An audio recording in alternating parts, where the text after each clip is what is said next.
Annuity হলো আমাদের এই লোন রিপেমেন্টের যে সিস্টেমটা, যেখানে আপনাকে প্রতি মাসে 10,000 টাকা ইনস্টলমেন্ট দিতে হচ্ছে, এবং এখানে ইকুয়াল অ্যামাউন্ট হলো 10,000 টাকা এবং ইকুয়াল ইন্টারভাল হলো প্রতি মাসে মাসে দিতে হচ্ছে 5 বছরের জন্য। তো এই হোল প্রসেসকে আমরা বলবো হলো অ্যানুইটিস ফাইন্যান্সের ভাষায়। মূলত অ্যানুইটিসকে আমরা দুই ভাগে ভাগ করতে পারি। আপনাকে যদি এই ইনস্টলমেন্টের 10,000 টাকা প্রতি মাসের শেষে জমা দিতে বলা হয়, অ্যাজিউম জানুয়ারি মাসে যখন আপনি জমা দিবেন, জানুয়ারি মাসের লাস্ট উইকে আপনি জমা দিবেন অথবা 30-31 তারিখে জমা দিবেন, তখন এটাকে বলা হচ্ছে হলো অর্ডিনারি অ্যানুইটি। কিন্তু আপনাকে যদি বলা হয় প্রতি মাসের শুরুতে এই ইনস্টলমেন্টের অ্যামাউন্টটি জমা দিতে হবে, দ্যাট মিনস জানুয়ারির 1-2 তারিখে জমা দিতে হবে, তখন সেটাকে বলা হচ্ছে অ্যানুইটি ডিউ। তাহলে এখানে কি আছে?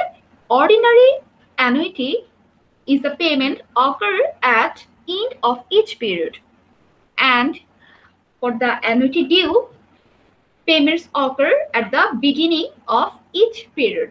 Ordinary annuity আরেকটি নাম হলো deferred annuity. Ordinary annuity এবং annuity due এই দুটির সাথেই আমাদের প্রেজেন্ট ভ্যালু এবং ফিউচার ভ্যালুর একটি রিলেশন আছে। সেক্ষেত্রে আমরা শুরুতেই অর্ডিনারি অ্যানুইটি কিভাবে আমাদের প্রেজেন্ট ভ্যালু এবং ফিউচার ভ্যালুর সাথে রিলেটেড, এটি আমরা ক্যালকুলেশনের মাধ্যমে দেখব। প্রথমেই শুরু করছি ফিউচার ভ্যালু অর্ডিনারি অ্যানুইটি দিয়ে। যখন আমরা ফিউচার ভ্যালু অর্ডিনারি অ্যানুইটির ফর্মুলা ইউজ করব, that will be known as FVA, এবং ফর্মুলার পরে আসবে A ইনটু third bracket. Inside the third bracket, it comes first bracket 1 plus I to the power n minus 1. After closing of third bracket, this phase rate part will be divided by I. এই ক্ষেত্রে আপনার প্রশ্ন আসতে পারে, আমরা I এবং n কে আগেই চিনেছি। I হলো ইন্টারেস্টের অ্যামাউন্ট এবং n হলো সময়, কিন্তু এ তো আমরা আগে দেখিনি। এ হলো আমাদের সেই যে ইকুয়াল একটি পেমেন্টের অ্যামাউন্ট, সেটাই। দ্যাট মিনস ইনস্টলমেন্টের অ্যামাউন্টটাই হলো এ। ধরে নেই একটা উদাহরণে বলা আছে, suppose you deposit $100 at the end of each year into a savings account paying 5% interest for 3 years. ধরে নিতে বলা হয়েছে যে আপনার একটি সেভিংস অ্যাকাউন্ট আছে এবং সেই সেভিংস অ্যাকাউন্টে আপনি ডিপিএস হিসেবে প্রতি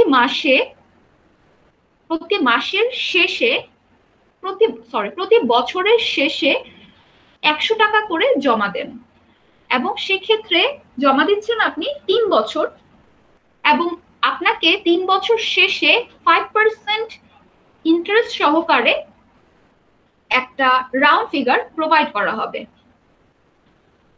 তাহলে কি দাঁড়াচ্ছে? আপনি আপনার সেভিংস অ্যাকাউন্টে একটা ডিপিএস ওপেন করেছেন, যেখানে আপনি প্রতি বছর শেষে আপনি 100 টাকা করে জমা দিচ্ছেন 3 বছরে, এবং আপনার এক্ষেত্রে ইন্টারেস্ট চার্জ করা হচ্ছে 5%।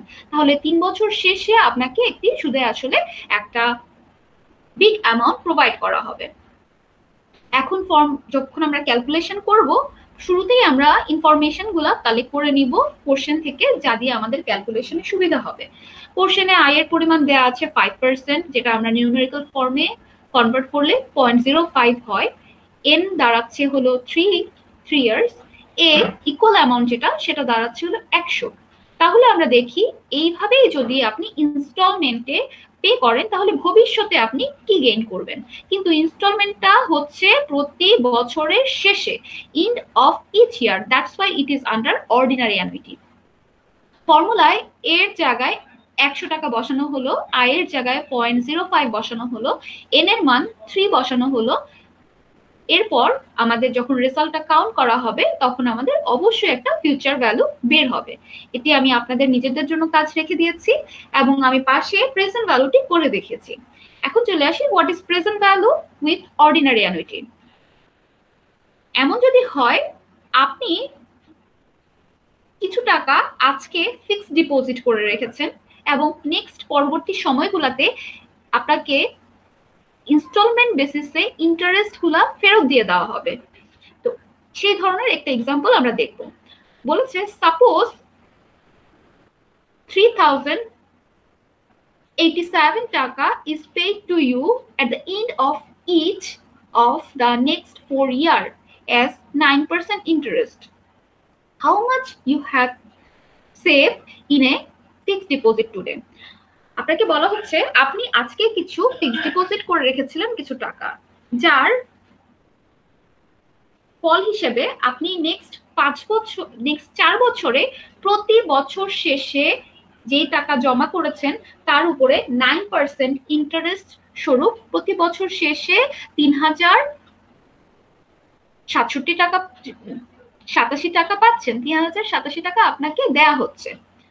আপনি 4 বছর শেষে 3087 টাকা করে 4 বছর পাচ্ছেন, কিন্তু আপনার এখানে দেয়া নেই আপনি কত টাকা আজকে ফিক্স করেছেন। দ্যাট মিনস আজকে ডেটে প্রেজেন্ট ভ্যালু কত, আজকের ডেটে আপনি কত টাকা ফিক্সড ডিপোজিট করেছিলেন, you have no idea. So আমরা এই ফর্মুলা ইউজ করেই আমরা বের করতে পারবো আজকের ডেটে কত টাকা আপনি ইনভেস্ট করলে আপনি ভবিষ্যতে 4 বছরে প্রতি বছর শেষে শেষে এরকম 3087 টাকা পেতে পারেন। According to our formula, we have derived this information from our question that I এর মান হলো 0.09, n হলো 4 এবং a হলো 3087। ফর্মুলায় যখন আমরা মান বসাচ্ছি তখন এর জায়গায় আমরা 3087 ইনস্টলমেন্টের অ্যামাউন্টটি যেটা আপনি পাচ্ছেন প্রতি বছর শেষে, i এর জায়গায় আপনার কোশ্চেনে যে 0.01 এবং n এর জায়গায় কোশ্চেনে দেয়া 4 বছরের 4 ইউজ করা হয়েছে এবং এরপরে ক্যালকুলেট করলে আমাদের যে রেজাল্টটি আসছে তা হলো 10,000 টাকা। দ্যাট মিনস আজকে আপনি যদি 10,000 টাকা ডিপোজিট করেন এবং আপনার সাথে ফিক্সড ডিপোজিটের চুক্তিটা এমন হয় যে নেক্সট 4 বছর আপনাকে ব্যাংক প্রতি বছর শেষে 3087 টাকা 9% ইন্টারেস্ট হিসেবে প্রোভাইড করে যাবে, এটা হলো আপনার প্রেজেন্ট ভ্যালু অফ অর্ডিনারি অ্যানুইটির এক্সাম্পল। এরপর চলে আসবো প্রেজেন্ট ভ্যালু ফিউচার ভ্যালুর সাথে অ্যানুইটি ডিউর কি রিলেশন। কিছুক্ষণ আগে যে এক্সাম্পলটা বলেছি সেটাই যদি আপনাকে প্রতি বছরের শুরুতে দেওয়া হয়, যেহেতু অ্যানুইটি ডিউ মিনস আপনার বিগিনিং অফ দ্য পিরিয়ড। তো অ্যানুইটি ডিউর জন্য প্রেজেন্ট ভ্যালুর যে ফর্মুলাটি আছে তা আগের তুলনায় একটু ভিন্নতা এখানেই, এর পরে একটি নতুন ইনটু করা হয়েছে, নতুন একটি পার্ট ইনটু করা হয়েছে যা অরেঞ্জ কালারে দেয়া আছে 1+i। তাছাড়া বাকি পোর্শনটুকু আগের মতোই। এবং এটি যেহেতু প্রেজেন্ট ভ্যালু অ্যানুইটি ডিউ, এখানে বলা এটার নামটি অ্যাড্রেস করা হচ্ছে পিভিএডি। তাহলে চলে যাই কোশ্চেনটিতে। কোশ্চেনে দেখেন আগের মতোই বলা আছে suppose 3087 is paid to you at the beginning of each of the next 4 years as 9% interest. How much you have saved today as a fixed deposit? Question থেকেই আমরা 9% i হিসেবে, a 3087 এবং n এর মান 4 পেয়ে গিয়েছি এবং ফর্মুলায় যখন আমরা মান বসিয়েছি তখন দেখা যাচ্ছে আমরা পাচ্ছি 10,500 টাকা। দেখুন কিছুক্ষণ আগের যেটা বলেছিলাম এখানে আমার ইস্যুটি ছিল হলো at the end of the ইয়ারে আমাকে তারা যদি টাকাটা দিত সেক্ষেত্রে আমার আজকে জমা করতে হচ্ছিল 10,000 টাকা, কিন্তু যেহেতু ব্যাংক আমাকে বলছে যে প্রতি বছরের শুরুতে টাকাটা দিয়ে দিবে 3087 টাকা, এই কারণে আমাকে আজকে জমা করতে হচ্ছে আরো বেশি 500 টাকা বেশি 10,500 টাকা। সেক্ষেত্রে আপনি কোনটি প্রেফার করবেন? আমার তো মনে হয় আপনি পিভিএ প্রেফার করবেন, কারণ 10,000 টাকা দিয়ে আপনি ঠিক সেম অ্যামাউন্টই পাচ্ছেন নেক্সট পরবর্তী 4 বছর, কিন্তু 4 বছরের শেষে, এবং 10,500 টাকা দিয়ে আপনি সেম অ্যামাউন্টই পাচ্ছেন প্রতি বছর শুরুতে, নেক্সট 4 বছরের প্রতি বছর শুরুতে। ফিউচার ভ্যালুতে চলে আসি। ফিউচার ভ্যালুর ফর্মুলাও হুবহু আগের মতোই আছে, ফর্মুলার নামটি চেঞ্জ হয়ে পিভিএডি হয়েছে এবং একটি নতুন পার্ট অরেঞ্জ পার্ট যেটি এর পরবর্তীতে 1+i অ্যাড হয়েছে, যেহেতু এটি ডিউর অংশ, অ্যানুইটি ডিউর অংশ বলতে এই নতুন পার্টটি অ্যাড হয়েছে।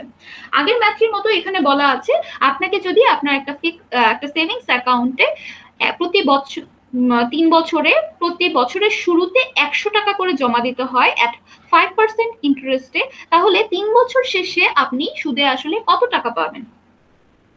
কোশ্চেনের মান অনুযায়ী আমরা I 0.05, এ বলতে 100 এবং n বলতে 3 ধরে নিয়েছি, এবং ফর্মুলায় যখন মান বসাচ্ছি সেই ক্ষেত্রে আমাদের রেজাল্টটা চলে আসবে। আপনি যদি এই অ্যানুইটি ডিউর ফিউচার ভ্যালু এবং অর্ডিনারি অ্যানুইটির ফিউচার ভ্যালু ক্যালকুলেট করেন, তাহলে অবশ্যই দেখবেন দুইটি অ্যামাউন্টের মাঝে অবশ্যই তারতম্য থাকবে। আমি আশা করছি আপনারা বাসায় চেষ্টা করে দেখবেন এবং ডিসিশন নেবেন আপনার জন্য কোনটা ভালো হবে, beginning or ending, that means ordinary annuity or annuity due. এখন চলে আসছি অ্যামোর্টাইজেশন শিডিউল।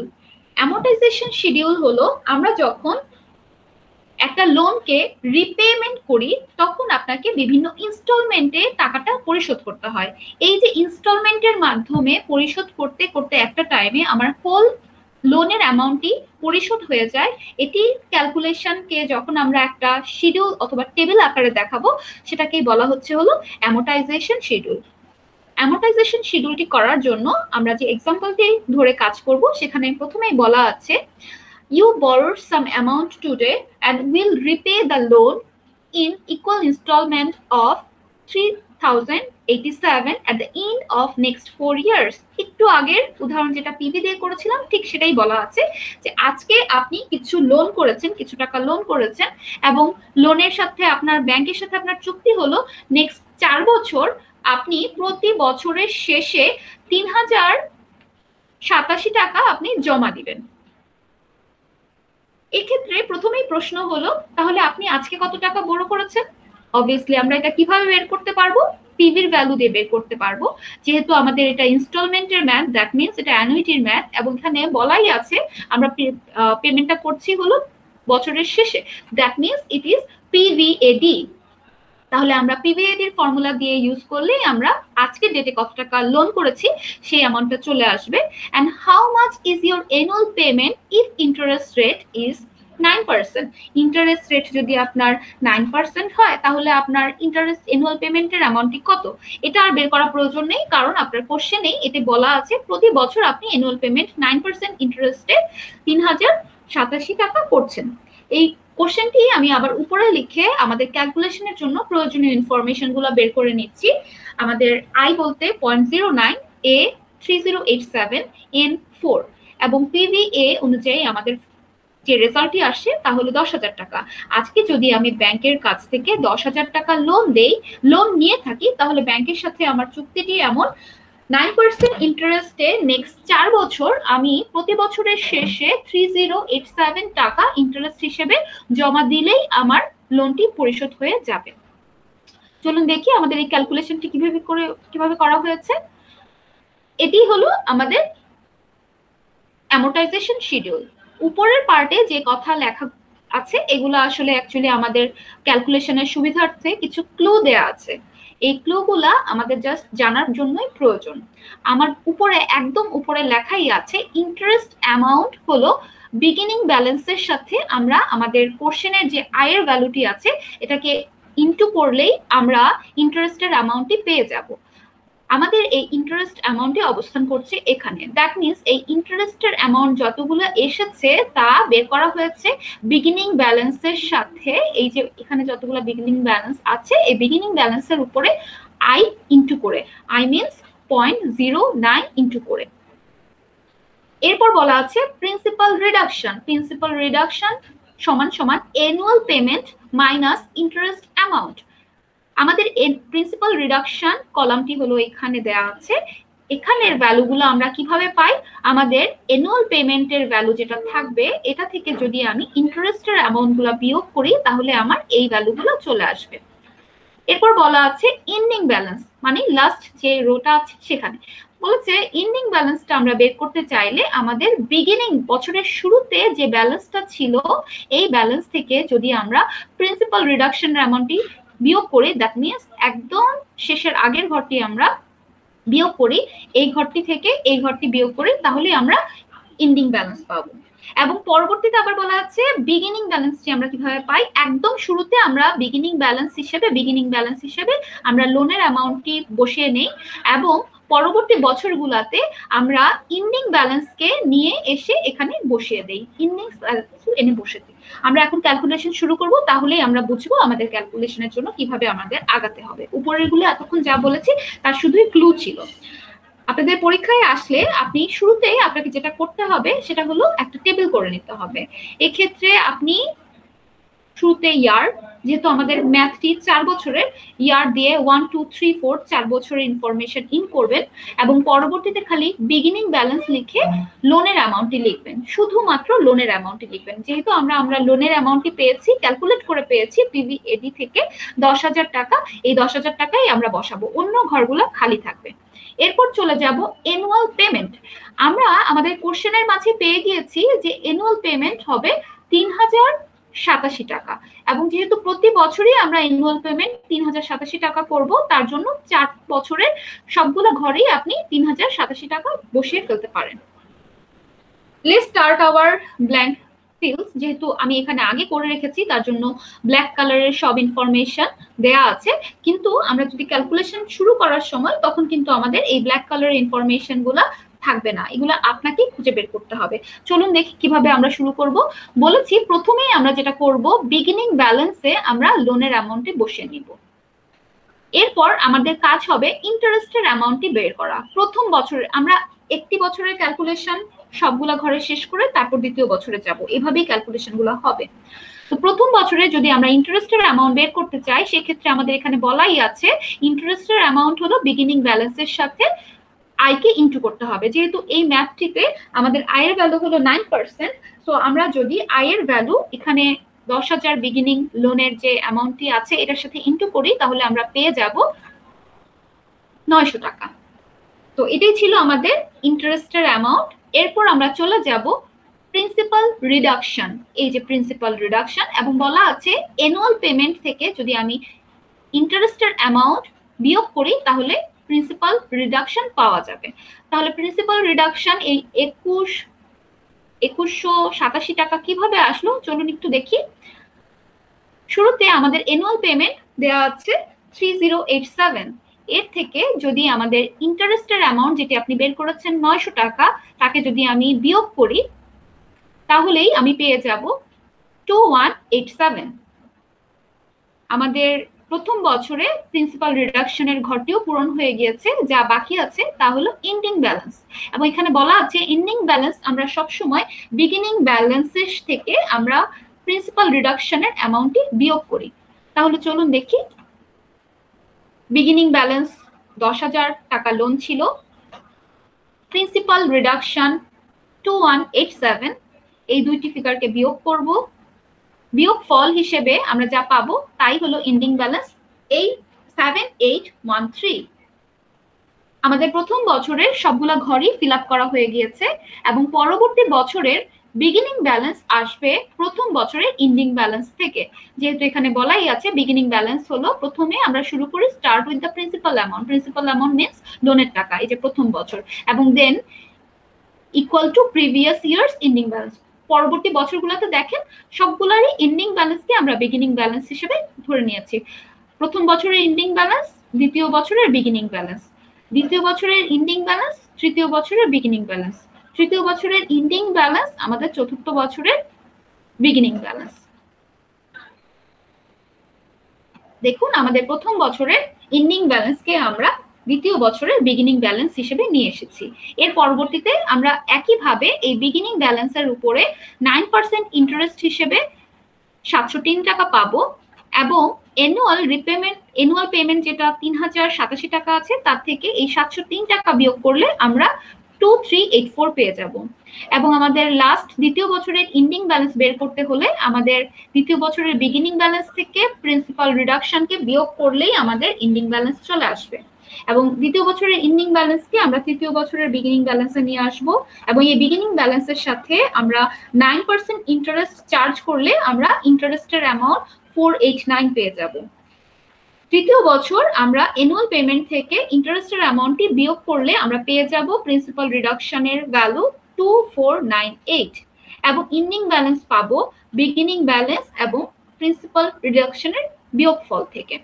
এবং বিগিনিং ব্যালেন্স ইন্ডিং তৃতীয় বছরের ইন্ডিং ব্যালেন্সকে আমরা চতুর্থ বছরের বিগিনিং ব্যালেন্সে নিয়ে আসব এবং একইভাবে আমরা বিগিনিং ব্যালেন্সের উপর 9% ইন্টারেস্ট চার্জ করায় 255 ইন্টারেস্টের অ্যামাউন্ট পাবো চতুর্থ বছর, যা শেষ বছরের অ্যামাউন্ট। শেষ বছর আমরা পেমেন্ট করব, অ্যানুয়াল পেমেন্ট করব 3087 টাকা এবং তার থেকে যদি আমরা ইন্টারেস্টের অ্যামাউন্ট বিয়োগ করি তাহলে প্রিন্সিপাল রিডাকশন হয়ে যাবে হলো 2832 এবং দেখা যাবে আমাদের ইন্ডিং ব্যালেন্স 0 হয়েছে। আপনি যদি আমাদের বিগিনিং ব্যালেন্স যা আছে তা থেকে আমাদের প্রিন্সিপাল রিডাকশনের ফিগারটা বিয়োগ করেন তাহলে এখানে 0 চলে আসবে। আপনার হয়তো আপাতত দৃষ্টিতে দেখলে -1 মনে হবে, এটা অ্যাকচুয়ালি জিনিসটা হয়েছে কারণ হলো আমরা ক্যালকুলেশন করার সময় পয়েন্টের ফিগারকে ক্যালকুলেটরের থেকে তোলার সময় এটাকে রাউন্ড ফিগার করে তুলেছিলাম এবং এক্ষেত্রে আপনার -1 টাকা হলেও অ্যাকচুয়ালি আপনি 0ই বসিয়ে দিবেন, এটাকেই আপনার অ্যাপ্রোপ্রিয়েট ম্যাথ ধরা হবে। আপনার ম্যাথটি সঠিক হয়েছে কিনা বুঝতে সবসময় শেষ ব্যালেন্স লাস্ট ইয়ারের লাস্ট ব্যালেন্স আপনার 0ই আসবে। আপনার ক্যালকুলেশনের রাউন্ড ফিগার করার কারণে মেবি -1 or 2 আসতে পারে, কিন্তু এর থেকে বেশি কখনোই আসবে না। Thank you for being with me.